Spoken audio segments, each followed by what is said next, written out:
બાલાસિનોરમાં રૂપાલા સામે રોષ યથાવત જોવા મળ્યો છે। ભાજપ વિરુદ્ધ મતદાન કરવાની પ્રતિજ્ઞા લીધી છે। રૂપાલાની ટિકિટ રદ કરવાની માંગ પર ક્ષત્રિયો અડગ છે।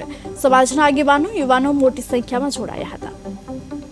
ક્ષત્રિય સમાજની બેન દીકરીઓ ઉપર સામાજિક ટિપ્પણી કરતો સમગ્ર ક્ષત્રિય સમાજની લાગણી દુભાઈ છે।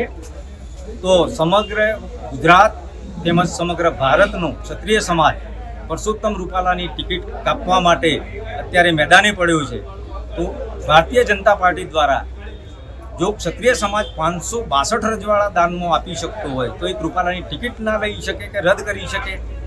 અમે સખત કડક શબ્દોમાં એનો વિરોધ કરીએ છીએ અને આજે અમે સૌ અત્રે અહીંયા અંબા માતાના ચોકમાં આ બાબતનો વિરોધ કરવા માટે ભેગા થયા છે। ત્યારે અમારે એમને સ્પષ્ટ જણાવી દેવાનું છે કે જે ક્ષત્રિય સમાજે સમગ્ર સમાજને અને સમગ્ર દેશને પુરાતન કાળથી સાચવી રાખ્યો છે, એની રક્ષા કરી છે, એની આજે બેન દીકરીઓની પોતાની આબરૂની રક્ષા કરવાની